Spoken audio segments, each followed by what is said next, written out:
website from where we have taken this course. So we will be dealing with this course or reading this course as per the material provided in the MIT website. So basically what I am going to present is from the MIT OpenCourseware.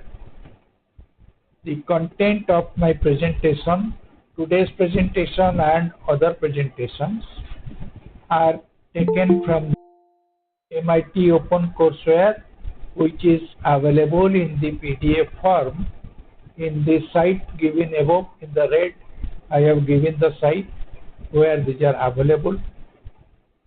These lecture notes are available. This course was actually designed by Professor H.S. Lee and M.H. Perot. And I am going to go through their course, what course or whatever content they delivered. I am going to deliver that course. Here in the today's lecture, we will discuss about communication system overview, because when we are going to use RF and microwave, basically they are going to be used for communication purpose. Therefore, today we will be discussing the communication system overview as per the course designed by MIT. This is a typical course, and I have taken this course for you, that you can learn something which is of international standard, which is of appropriate standard. Anywhere you go, if you say that you have gone through this course, MIT designated course, this will have some value. You will have a face value. That is why we have taken this course. So let us, without further delay or further discussion, let us start. So today what I will do is, I will discuss about different modulation techniques. Now you will ask me, what is modulation? This may be some of you might be hearing the term modulation for the first time. Some of you might be conversant with the term modulation. Now what is modulation? Let me explain it through a simple example, day-to-day life example. I am saying something from this side, and you are listening there using your phone, mobile phone, or using your computer. You are listening that. I am using my computer to deliver this course or saying something. But assume that we do not have computers or phones, mobile phones. I am about 15 kilometers away from you. If I say something, you cannot hear it. If you say something, I cannot hear it over such a distance, long distance. What is the reason? The reason is when we are speaking, human beings, as human beings, when we speak audio. The speech is called audio signal. It has a frequency which is up to 20 kilohertz.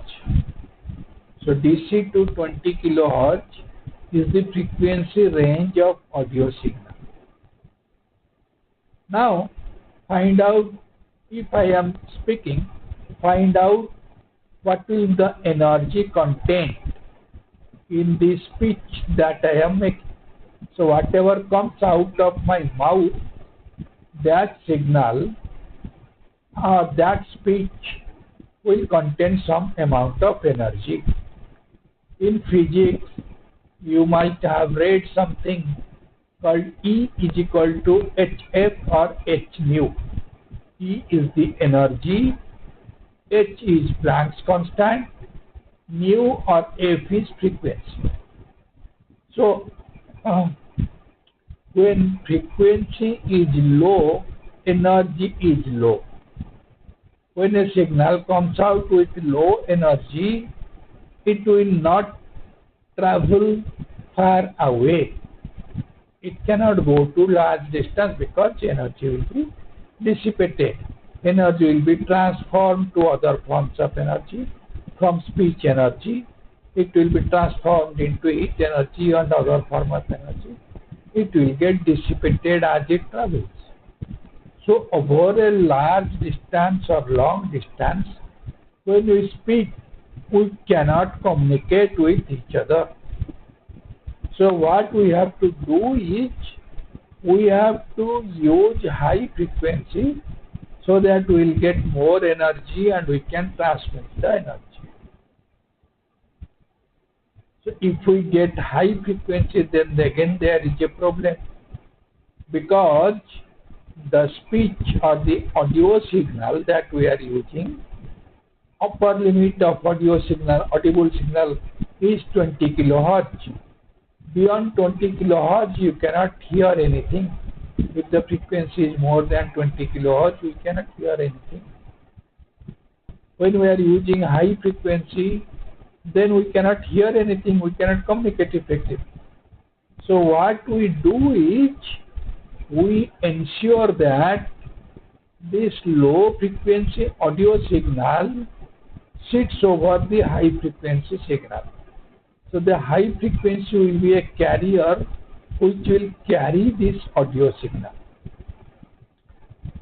So then if this signal sits over the high frequency carrier signal, then some properties of the high frequency signal will change. Since the property of the high frequency signal will change according to the low frequency audio signal or low frequency baseband signal. This is called the baseband signal because this is the basic signal which is being transmitted. The information is within the baseband signal. We are trying to transmit the information. So the information will be transmitted. So that is the base. Therefore, it is called baseband. Why it is called band? Because it is a band of frequency. So base and band. So baseband signal that we are going to transmit using a high frequency signal, which is the carrier signal. So it has only one frequency. It is called carrier signal, and it has only one frequency. Baseband signal can have many frequencies, 0 to 25, 0 to 20 kilohertz, whereas carrier signal will be in megahertz or hundreds of kilohertz. So the carrier signal gets changed according to the base signal. So this process of changing the carrier signal according to the base signal is called modulation. Which is modulated? The carrier signal is modulated according to the base signal. So our ultimate signal which is being transmitted is the modulated wave or the modulated signal, which is the carrier signal modulated according to the base signal or the carrier signal changed according to the base signal. So this is the principle. For analogy you can take that suppose you want to go to Bhubaneswar. You cannot walk down to Bhubaneswar. It will take a long time, you will get tired, you will exhaust your energy, you cannot reach at Bhubaneswar. So you are the baseband signal, you are the information, you are carrying some information and you want to deliver that information at Bhubaneswar, so you want to visit somebody at Bhubaneswar, he is the receiver. What you will do, you will take a train or take a bus or take a taxi. So those are called the train or bus or taxi in which you will travel. That is the carrier. So that is equivalent to your carrier signal. You are equivalent to baseband signal. When you sit in the bus or the train or the taxi, if you take a picture without you and with you, these are two different pictures. So without you is the basic carrier, with you is the modulated carrier. The picture with you is the modulated this is basically how to some information on modulation, introduction to modulation. We are not going to discuss modulation completely in today's lecture. Reason is you have a course on communication where you will learn these things. In-depth learning will be there. You will be taught these things clearly by the teacher who is teaching communication, maybe in the second semester or in the third semester. I am not aware of that, but I am sure that you will learn communication sometime. Now these modulations of the signal, carrier signal, they are of different types. This signal has three things common to it. Every signal will have three things. One is the amplitude of the signal. Second is the frequency of the signal. Third is the phase of the signal.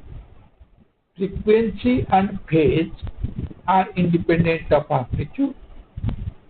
So you usually represent a signal in the form of a function.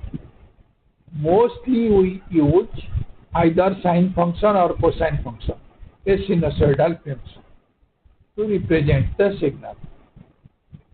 What is the reason? Reason is very simple. We know any form of signal or any function can be represented by its Fourier series. Fourier series contains sine terms and cosine terms. Therefore, they are the building block of any signal. So, usually we represent a signal using a sinusoidal function. A sinusoidal function is like a sine omega t plus theta, where we call a as the amplitude of the function, omega is the angular frequency, omega is equal to 2 pi f, f is the frequency, t is the time, and then theta is the phase. So it has three things: amplitude, frequency, and phase. These three in a signal. Now, if the modulating signal or the baseband signal is changing the amplitude of the carrier signal, then that type of modulation is called amplitude modulation. The amplitude modulation can have four different categories. We can divide it into four categories. In each category is called, first category standard amplitude modulation or simple AM, then double sideband amplitude modulation, single sideband amplitude modulation, quadrature amplitude modulation, or QA. Either of these four we can choose any one. Nowadays very rarely people use amplitude modulation. Then there is constant envelope modulation, in which the amplitude is untouched. Therefore, amplitude will not change. According to your modulating signal or baseband signal, there will be no effect on the amplitude. So what is going to be affected? Either the phase or the frequency. If the phase is affected, if the phase changes according to the modulating signal or baseband signal, then we call it a phase modulation. If the frequency changes, then we call it a frequency modulation. So constant envelope modulation has two categories: phase modulation, and frequency modulation. Then with the digital techniques creeping in, we have different type of access, multiple access. These are forms of modulation. Multiple access, FDMA frequency division multiple access, TDMA time division multiple access, CDMA code division multiple access. So there are three types of multiple access. Also, we can use them as modulation. So frequency division means we take a band of frequency, divide it. So frequency division, then multiple people or multiple users will use each division. So one division by person 1, second division by person 2, that way we can use. So similarly TDMA, a time slot will be divided. Similarly code, signal will be coded, then the code will be divided. So this we will see some information. Then we have finally the ultra wideband. This is UWB, ultra wideband technique. This is not a modulation technique, this is a technique. Ultra wideband, which means the bandwidth of the signal, carrier signal, is extremely large. So that is what is ultra wideband. It has, under this there are two categories. One is pulsed ultra wideband. As you know, a pulse contains all the frequencies, therefore pulsed ultra wideband. Other is OFDM, which is orthogonal frequency division multiplexing, OFDM. So these are the techniques that we are going to discuss today.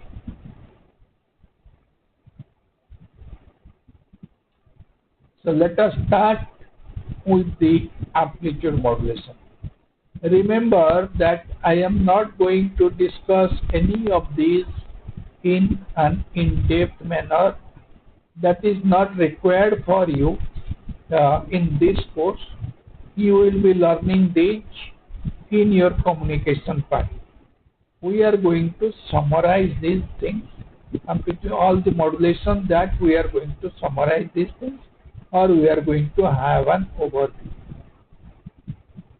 So let us look at the transmitter side. When we deal with communication in the communication field, from one point we send signal and we will receive the signal at another point. The sending point is called the transmitter. The receiving point is called the receiver. Let us consider the amplitude modulation from the transmitter side. So you are transmitting a signal. Now, what happens in the amplitude modulation? Let me first tell you that. Then I will explain you the figure. Or we can go the other way around also. Let me explain you the figure first. Then we'll come to explaining what happens here. So we have, let me explain the figure first. We have a baseband figure signal which has a DC component. Now the baseband signal is the red portion that is shown in the top. We have a dashed line shown by 0. So 0 represented by dashed line. So there the DC component is 0. There is no DC. So above that, anything above that has a DC component. So on the DC component is 1 here. So x dash t is equal to 1 plus mxt. 1 is the DC component, m is the amplitude of the signal, xt is the signal. So that is what we are going to transmit. X dash t is equal to 1 plus mxt. 1 plus mxt is represented by the red signal that you are seeing on the top. The red curve or the red plot gives you a portion of the signal that is going to be transmitted. So that comes to the modulator. The modulator sign is the cross sign. Within a circle there is a cross that you can see. So that sign, the circle including a cross, is the modulator. To the modulator there are two inputs. First input is x dash t, which is equal to 1 plus mxt. And that is the baseband or the modulating signal. Its frequency is low, it does not have a high frequency, it cannot travel to a large distance. So to send it to a large distance, this signal must be on a carrier. The carrier signal that you can see is in the bottom. So the below signal is the carrier signal, the purple color or bluish color, that is the carrier signal. There you can see the frequency is high. The carrier signal is 2 cosine 2 pi f0t or 2 cosine omega 0t. f0 is very high compared to the highest frequency content in xt. So these two are multiplied. 1 plus mxt will be multiplied with 2 cos 2 pi f0t. That will give you an output signal yt. This yt will be transmitted. Now what will be the nature of yt? Nature of yt will be the nature that is shown on the right hand side, transmitter output. That will be the nature. Now if you look at that signal, the output signal yt, you can see there nothing has happened except that the carrier amplitude of the carrier has changed according to the amplitude of the modulating signal or baseband signal. Frequency of the carrier remains unchanged, but its amplitude changes. So if you join the amplitude by dashed line, you will see that the amplitude portion, the curve that joins the amplitude, is same as the curve which represents the baseband signal. That is in the transmitter output. So multiply that, you will find out this. So what happens here, if we consider everything, what happens here? We are varying the amplitude of a sine wave at the carrier frequency f0 according to a baseband modulation signal xt, which is equal to 1 plus mxt. The DC component of the baseband modulation signal influences the transmit signal and the receiver possibilities. Because we have a DC here, 1 is the DC. This DC component usually influences the transmitters. Because of the DC component, actually, we are getting this envelope. So the DC value has to be greater than the signal amplitude. That is the first point. The DC value must be greater than signal amplitude. When we are using simple amplitude modulation, A, the first category. So if we have that, then that allows simple envelope detector for the receiver.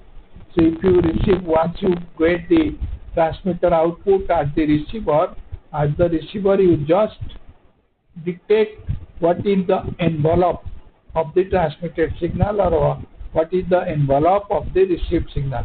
Envelope means amplitude. What is the amplitude? So what is the form of the amplitude of the received signal? That is the same form as the transmitted signal. So you will get back, and that transmitted signal and received signal have same amplitude form as the baseband signal. So you will get the original signal. So this allows simple envelope detector for receiver. Then with this is the advantage. Disadvantage is because we have a strong carrier frequency tone. So because of the presence of DC, we have a strong carrier frequency tone or carrier frequency present in transmitted signal. Therefore, the power wasted in this strong carrier frequency, because carrier frequency does not contain information. Information is only in the baseband. So what you are receiving, if that contains the carrier frequency as well as the baseband frequency, then the power contained in the carrier frequency is useless. Only the power contained in the baseband frequency is useful. So that will be lost. So that is wasted power. Now the same thing let us see in the frequency domain.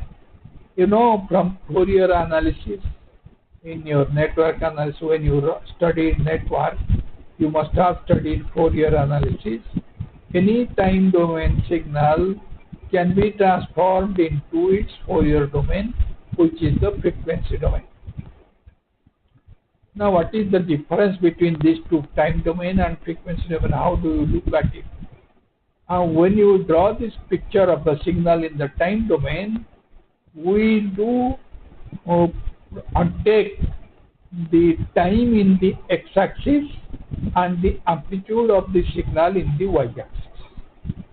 Similarly, when we come to the frequency domain, we do take the frequency in the x-axis and amplitude in the y-axis. So when you take frequency in the x-axis and amplitude in the y-axis, then what you will get, that is what is the frequency domain view of a standard AM transmitter. Now for the original baseband signal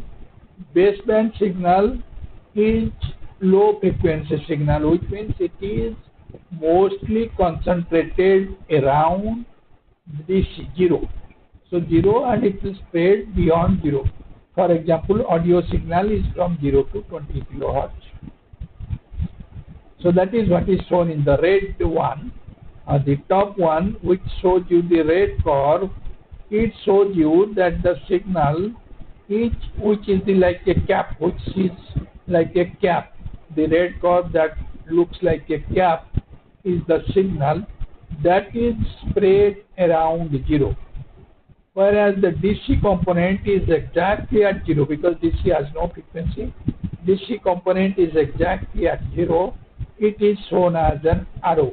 Thick arrow is shown representing the DC. So DC component and the signal.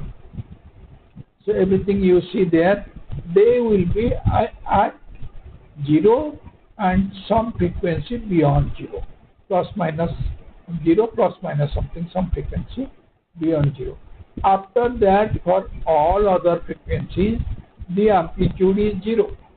So therefore, they will be present only at 2 frequencies. Now you come to the carrier signal. In the carrier signal, we saw that the frequency is F0. Since the frequency is F0, if we draw it in the frequency domain, then, and frequency is F0, it has an amplitude 1, amplitude 2. So if you draw it in frequency domain, then it will be divided. You will find out the presence of the signal only at plus minus F0. At F0 there will be of amplitude 1. At minus F0 it will be of amplitude 1. So total amplitude is 2. Total power is 2. So at both these points there it will be present. Beyond F0 there will be nothing. So only at F0 we will have an amplitude of 1 for the signal.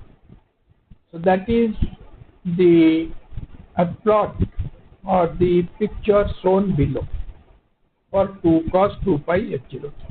Now when you multiply them in the frequency domain, a multiplication in frequency domain is equivalent, a multiplication in time domain is equivalent to a convolution in frequency domain. Convolution means what? The original signal XF will be convolved with and the carrier signal. So original signal will shift towards to the point of carrier signal. So the transmitted output there, you will see at F0 the modulating signal is sitting over F0, plus minus F0. So that you can see. The red portion in the transmitter output, because of convolution, multiplication in time domain is convolution in frequency domain. Because of convolution, so XF goes to X F minus F0, X F plus X0. So there is a shift.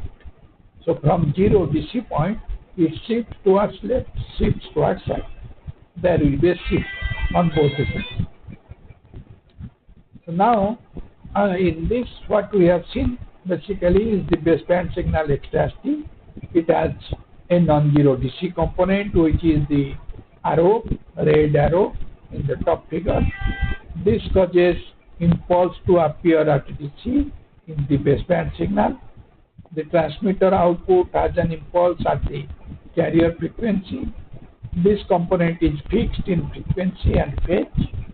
So it carries this output, this DC output or impulse output at the carrier frequency, which is shown as arrow.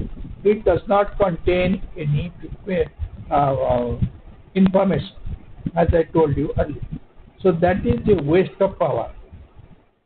Okay. So waste of transmitted power because of this transmitter output, which is the impulse at the carrier frequency. That is a waste.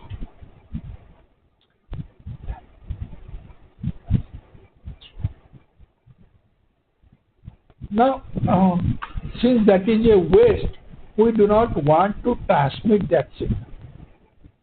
Since we do not want to transmit that signal, we should have zero DC value.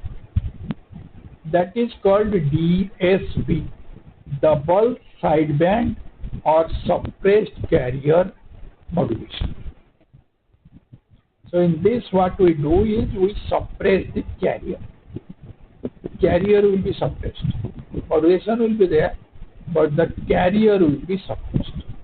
So suppressed carrier or DSB, double sideband modulation. Now look at this, the figure.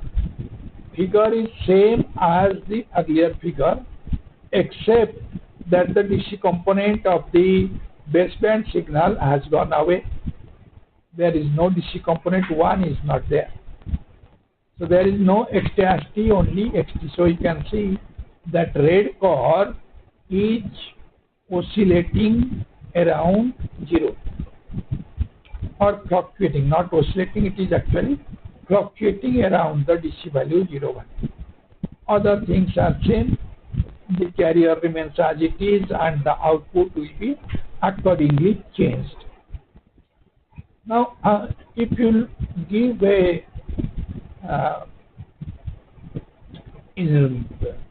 proper look into this figure, what you will see that the envelope of the modulated sine wave is no longer corresponding directly to the baseband signal. The envelope has changed. It is no more the baseband signal, exact baseband signal.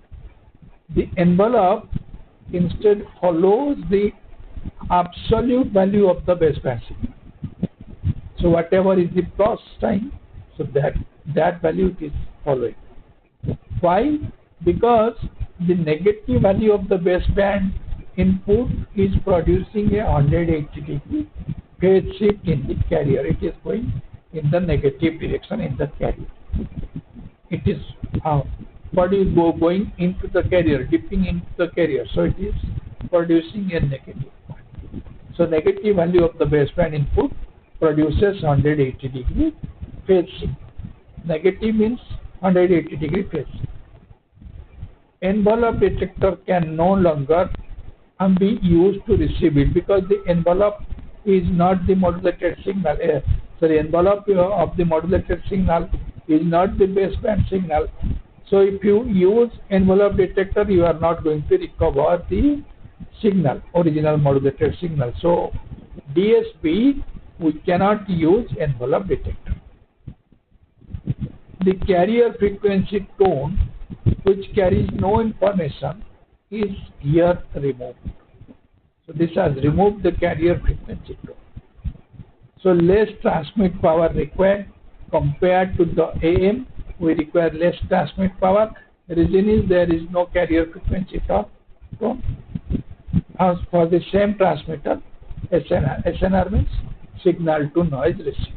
Compared to standard AM, here you require less transmit power for the same amount of signal to noise ratio. Now look at the spectra or the frequency domain presentation of the same thing. So that we saw in the time domain. The previous picture was in the time domain. This picture is in the frequency domain. So in the frequency domain, again you can see that the fast signal or the modulating signal or the baseband signal, the DC component is not there, it is removed. Otherwise everything is same. Now when it is removed, the DC signal is removed, DC component is removed, you can see the output of the transmitter does not contain the impulse. The impulse is suppressed. At the output of the transmitter, there is no impulse. And the carrier impulse is not in the output of the transmitter. So it has only that part as translated to left and right. Only the signal part, the information part is translated to left and right. It has shifted from DC to F0 plus minus F0. So impulse in DC portion of the baseband signal is absent now. Transmitter output now is free from having an impulse at the carrier frequency. Therefore, it is more power efficient. We will see how we will recover back the signal, that we will see. Now let us consider the receiver for the DSP. This type of receiver is called coherent detection. The detection in the or the detector or the receiver is called, the principle is called coherent detection. Remember, coherent means same frequency, same phase. You might have read it in the light or optics. If you have read in physics, you must have read this. You must have come across this term coherent, which means same frequency, same phase. So here what happens, the top one shows you the transmitted output. Now the transmitted output will be given to the receiver. So the input to the receiver is the transmitted output YT. Now with YT we will again multiply 2 cos 2 pi F0. So the carrier will be locally multiplied or locally added to the transmitted output. Since it is generated locally, this is called, the generator for this carrier output is called the local oscillator. So a generator means it is basically an oscillatory signal is oscillating. Therefore it is an oscillator. It is called the local oscillator, LO. So in the receiver itself we have a local oscillator which is generating 2 cos 2 pi F0t, and it is receiving YT. So YT is multiplied by 2 cos 2 pi F0t. This is giving you ZT as the output. Now mathematically if we see what is YT, YT is equal to XT into 2 cos 2 pi F0t. Okay, YT is equal to XT into XT into or 2 into XT into cos 2 pi F0t, that is YT. That again we are multiplying with 2 cos 2 pi F0t, which means ZT is equal to 4 times 4 into XT into cos 2 pi F0t into cos 2 pi F0t. Now cos 2 pi F0t into cos 2 pi F0t is cos square 2 pi F0t, which is actually 1 by 2 into 1 plus 1 plus cos 2 into 2 pi F0t. As you know, cos square A is equal to 1 by 2 into 1 plus cos 2. So use that formula. So ZT is equal to 2XT into 1 plus cos 2 pi into 2 pi F0. Now cos 2 pi into 2 pi F0 is a high frequency term, 2 times the F0 term. So if I use a low pass filter to filter out the high frequency term, what we will get? So filter out means that will be dropped. So you will get from ZG, ZT, by applying a low pass filter, we will get 2xt. So we will get RT, which will be a received out. Okay. So simply use a local oscillator, give the input, which is the transmitted output. Use a local oscillator after they are mixed in the mixture. Then to the ZT will be passing through a low pass filter. So low pass filter will filter out the high frequency terms, leaving out only xt. So you will recover it back. We don't require an envelope detector here. So this works regardless of DC value of the baseband signal. This requires a receiver, which is the local oscillator or LO, as I told you, to be accurately aligned in phase and frequency to the carrier. You will learn why this phase and frequency alignment is required in your communication. Unless phase and frequency are aligned, then this term 2 pi cos f0t, suppose that is 2 pi cos f0t plus theta. So of course A plus cos A plus theta, that is not going to give you cos 2A. And because of that you require accurate alignment. You know, that you will read in the communication. Unless you align it, what will happen? But remember this much, they should be in phase and frequency to the carrier, they must be aligned. That is the caveat. Otherwise it is zero.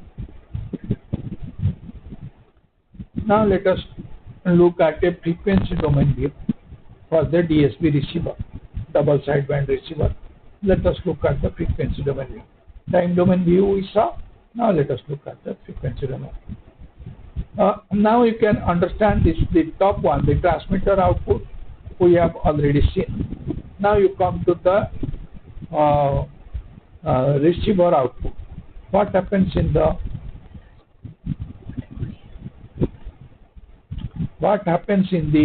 receiver is very simple. You come to the receiver. In the receiver, what we are doing is we have from the transmitter we have two signals around F0, plus minus F0. We have to set the signals. At other places there is nothing. Now how we have got plus minus signals at the plus minus F0? Because the signal was converted or shifted. Original signal, baseband signal, has shifted to plus minus F0 by multiplying that with cos 2 pi F0. So baseband signal multiplied by cos 2 pi F0t shifts to plus minus F0. So the new signal becomes, suppose the original signal frequency is F, the new signal is F plus F0 or F minus F0. Now if you multiply again it with cos 2 pi F0t, again it will be shifted. The shifting will be plus minus F0. So if it is at originally, suppose, let us look at the right hand side. So the signal is at F0. Multiply that with cos 2 pi F0. So original signal is F plus F0. Because of multiplication it will shift to by an amount of F0 plus minus direction. So F plus F0 plus F0. That will be F plus 2F0. So towards the right, the shift will be to F plus 2F0. So that will be. Towards left, it will shift to F plus F0, then minus F0. So that will go to F, which is the origin, spread around the origin. Similarly, for the left, the right shift will be towards the origin. So at the origin, you will get twice the power. So you can see we have twice the power in the received signal, we have twice the power at the origin, and at 2F0 we have the other signals because they have shifted to 2F0. To the left and to the right they have shifted to 2F0.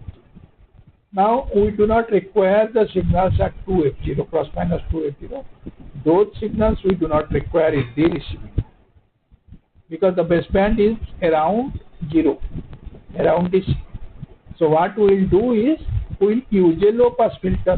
Low pass filter is from 0 to the required frequency. So we will use a low pass filter. So through that low pass filter, only this portion of the signal, which is the baseband signal, will pass. Other signals will be filtered out. So this is an explanation of frequency domain view of the DSP or receiver. I hope you have understood this. Up to this point, I hope you have understood.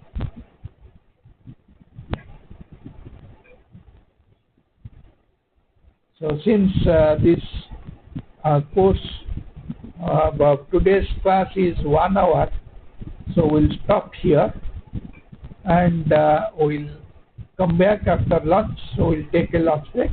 You take a lunch break, take your lunch, and we'll meet at 2:30. Again, we'll meet at 2:30. There I may, instead of completing at 3:30, I may take 5 or 10 minutes more after this.